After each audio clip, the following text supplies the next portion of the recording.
Books अलिफ लैला किस्सा बूढ़े और उसकी हिरनी का बुक्स।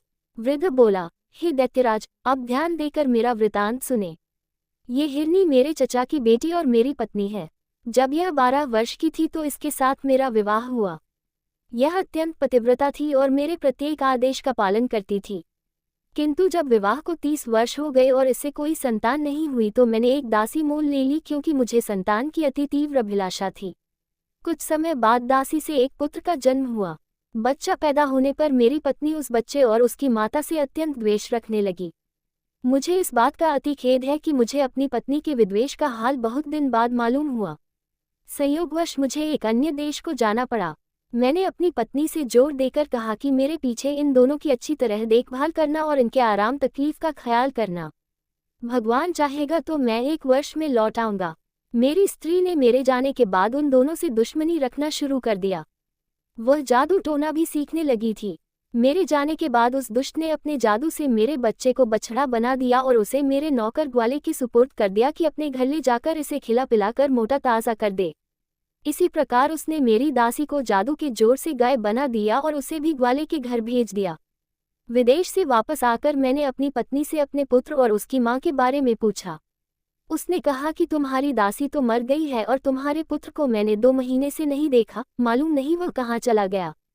मुझे अपनी दासी के मरने का बड़ा दुख हुआ, किंतु सब्र करके बैठ गया।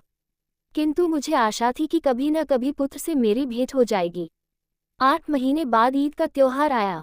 मेरी इच्छा हुई कि इस त्योहार पर मैं किसी पशु का बलिदान करूं। मैंने अपने ग्वाले को बुलाकर कहा कि कुर्बानी के लिए एक स्वस्थ गाय ले आ। संयोग से वह मेरी दासी ही को ले आया, जो जादू के जोर से गाय बन गई थी। मैंने उसे बलिदान करने के लिए उसके पैरों को बांधा तो वह बड़े करुणापूर्ण स्वर में डिकारने लगी और उसकी आंखों से आंसू की धारा बहने लगी। उसका ये हाल देखकर मुझे उस पर दया आ गई और मुझसे उसके गले पर छुरी न चल सकी। मैंने ग्वाले से कहा कि इसे ले जा और कुर्बानी के लिए दूसरी गाय ले आ। ये सुनकर मेरी पत्नी बहुत क्रोध हुई और कहने लगी कि इसी गाय की बलि दी जाएगी। ग्वाले के पास इससे अधिक हृष्ट-पुष्ट और कोई गौ नहीं है। उसके भला बुरा करने से मैंने फिर छुरी हाथ में ली और गाय को मारने के लिए उद्यत हुआ। इस पर गाय और भी चीख पुकार करने लगी। मैं अजीब दुविधा में पड़ा। अंत में मैंने छुरी ग्वाले को दे दी और कहा, मुझसे इस गाय पर छुरी नहीं चलती, तू ही इसका बलिदान कर दे। ग्वाले को गाय के रोने चिल्लाने पर दया न आए और उसने छुरी फेर दी। जब गाय की खाल उतारी गई तो सब ने देखा कि उसके अंदर अस्थिपंज मात्र है, मांस का कहीं पता नहीं। कारण यह था कि गाय की हृष्टता पुष्टता तो केवल मायाजाल के कारण थी। मैं उस ग्वाले पर नाराज हुआ कि गाय को ऐसी दशा में क्यों रखा कि वह ऐसी दुबली पतली हो गई। मैंने गाय ग्वाले ही को दे दी और कहा, तू इसे अपने ही काम में ला, मेरे कुर्बानी करने के लिए कोई बछड़ा ही ले आ, किंतु वह मोटा ताज़ा होना चाहिए, इस गाय की तरह नहीं। ग्वाला शीघ्र ही एक मोटा ताज़ा बछड़ा ले आया। बछड़ा देखने में भी बड़ा सुंदर था। यद्यपि उस बछड़े के बारे में मुझे मालूम न था कि यह मेरा ही पुत्र है, तथापि उसे देखकर मेरे हृदय में प्रेम उमड़ने लगा और वह बछड़ा भी मुझे देखते ही रस्सी तुलाकर मेरे पैरों पर गिर पड़ा। इस बात से मेरे हृदय में प्रेम का स्रोत और जोर से उबलने लगा और मैं सोचने लगा कि ऐसे प्यारे बछड़े को कैसे मारूं। इन भावनाओं ने मुझे अत्यंत विह्वल कर दिया। उस बछड़े की आंखों से आंसू बहने लगे। इससे उसके प्रति मेरा प्यार और उमड़ा और मैंने ग्वाले से कहा कि इस बछड़े को वापस ले जा और इसकी जगह कोई दूसरा बछड़ा ले आ। इस पर मेरी पत्नी ने कहा कि तुम इतने मोटे ताजे बछड़े की कुर्बानी क्यों नहीं करते। मैंने कहा कि यह बछड़ा मुझे बड़ा प्यारा लगता है और मेरा जी नहीं करता है कि इसका वध करूं, तुम इसके लिए कुछ जोर मत दो। लेकिन उस निष्ठुर दुष्ट ने तकरार जारी रखी और विद्वेषवश उसके वध पर जोर देती रही। मैं उसकी बहस से तंग आकर छुरी लेकर पुत्र की गर्दन काटने चला। उसने फिर मेरी ओर देखकर आंसू बहाए। मेरे हृदय में ऐसी दया और प्रीति उमड़ी की छुरी हाथ से गिर गई। फिर मैंने अपनी पत्नी से कहा कि मेरे पास एक और बछड़ा है, मैं उसे कुर्बान कर दूंगा।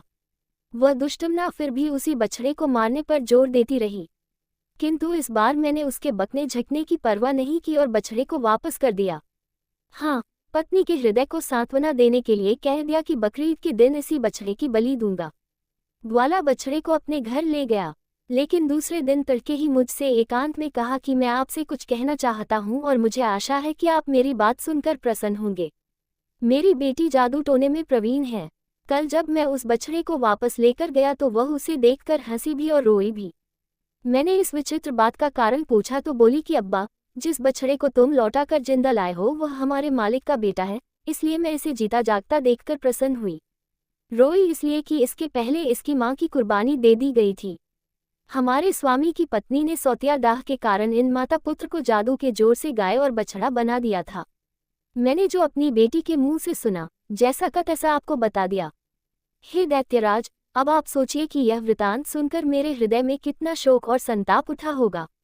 मैं कुछ देर मर्माहत होकर चुप रहा, फिर ग्वाले के साथ उसके घर पर चला गया ताकि इस वृतांत को उसकी बेटी के मुंह से सुनूं।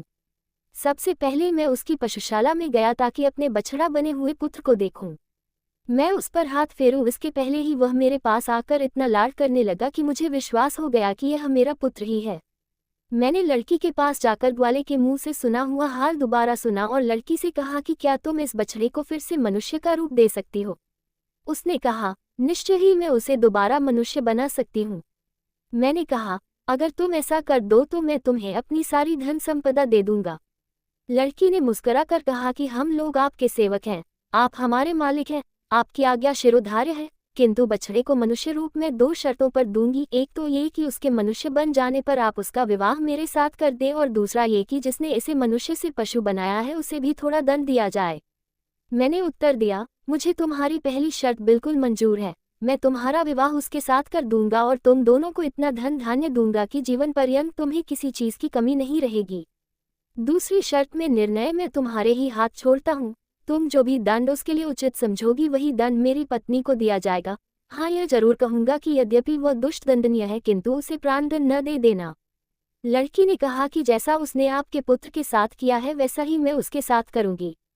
ये कहकर उसने एक प्याले में पानी लिया और उसे अभिमंत्रित करके बछड़े को सामने लाकर कहा कि ऐ खुदा के बंदे, अगर तू आदमी है और केवल जादू के कारण बछड़ा बना है तो भगवान की दया से अपना पूर्ण रूप प्राप्त कर ले।